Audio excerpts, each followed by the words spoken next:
Hello my students, your physics teacher Hassan Darwish with you. I continue the explanation of chapter 17. In video 1, I explained Thomson's model of the atom. And Rutherford, through his scattering experiment, proved that this model is not true. Right? You remember this. So Rutherford suggested, as we've seen, a much better model of the atom, in which the positive charge has very small size and it exists at the center of the spherical atom. This positive charge is called the nucleus. Clear? And electrons, which are very small particles carrying negative charges, move around it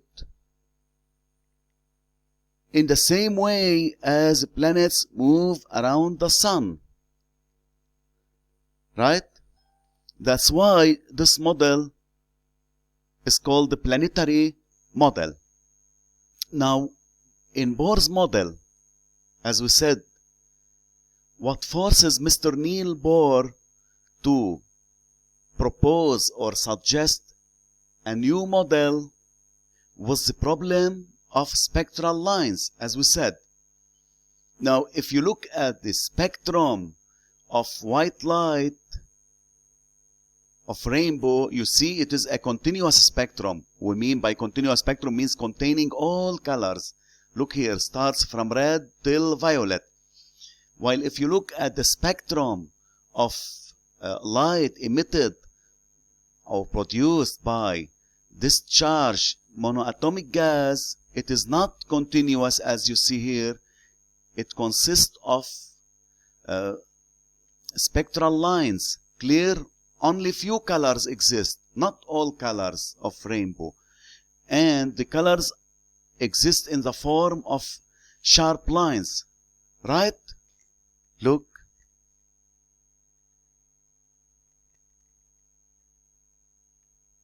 You see? So, look at the sodium. Only two yellow colors exist in the form of sharp lines. Look at, for example, potassium. There exists here violet, blue, green colors, yellow color, yellow, yes, orange or red. So only few colors exist and separated, look here, by large distance. And the colors exist in the form of sharp lines. That's why this is called discrete spectrum or discontinuous spectrum. Now, how could Niels Bohr explain the formation of these lines? That's why we said Bohr's model of the atom. So first, as we said, light comes from atoms. Light spectrum of a hot filament lamp or a flame of a candle or the sun is a continuous spectrum, as we've seen in the rainbow.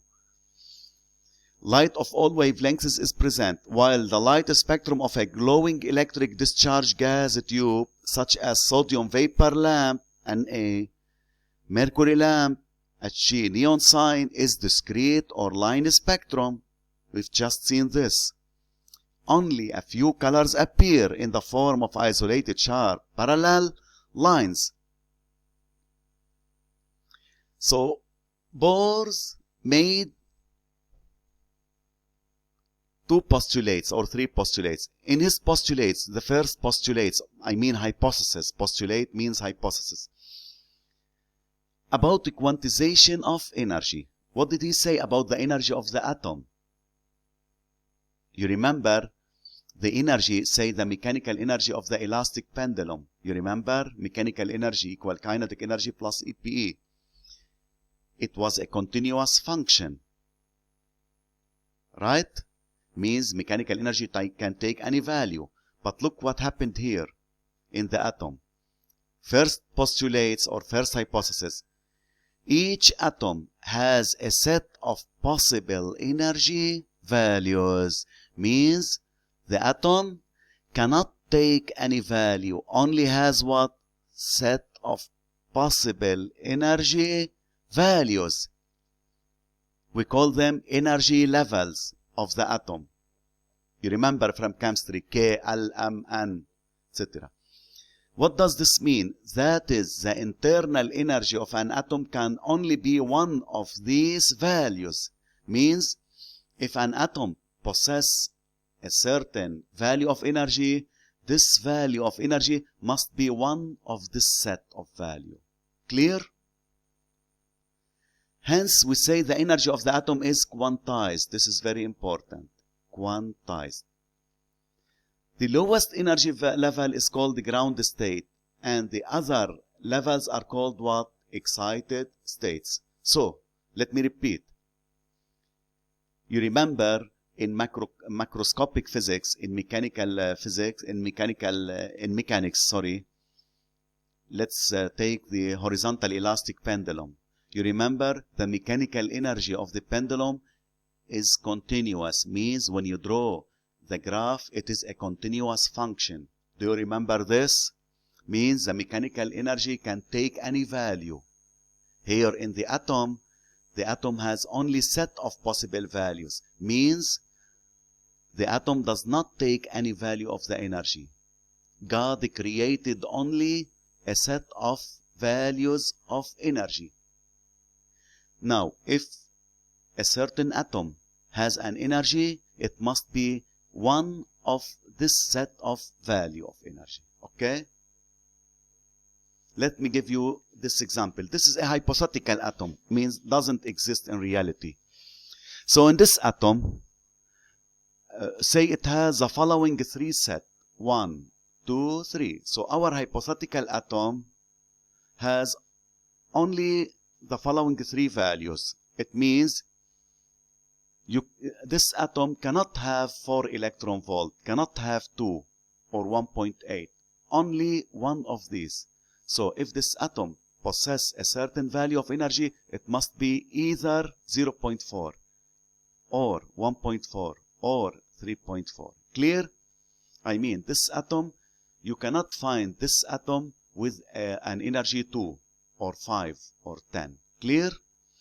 The lowest energy value is called what? Ground state. These are called excited states or excited levels.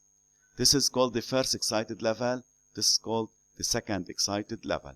That's the first postulate. Now, second postulate about the emission of light. Mr. Bohr could explain how the atom emits light. Okay, what did he say? Look, an atom radiates only when it loses energy. Clear? Do you remember the mechanical energy of the elastic body, a pendulum or any body? When the mechanical energy decreases, it changes into heat. Similarly here,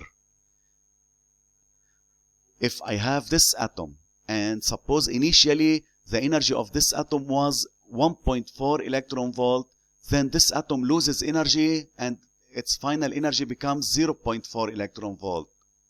So this atom has lost 1 electron volt, right? What happened to this 1 electron volt? Changes into light, right?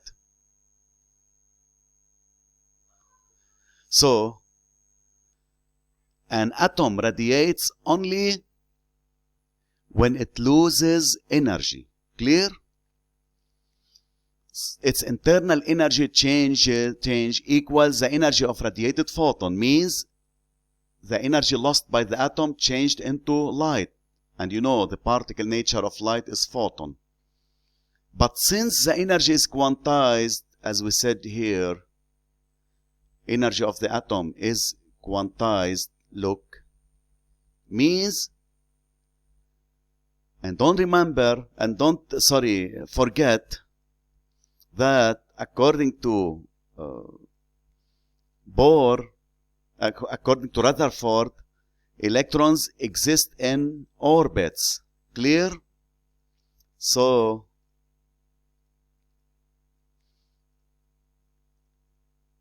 But since the energy is quantized, electron exists in specific orbits. We call the orbits in stationary states. We call them in chemistry K, L, M, etc. Now, if the electron makes a transition from an orbit of energy EI, I mean initial energy, to a lower orbit of energy EF, means final energy of the atom emits what? The photon. It means it emits light. That's the emission of light. Now what happened? This is the rule. H nu, you remember, H nu is the energy of the photon, equal initial energy of the atom minus final energy of the atom. Okay?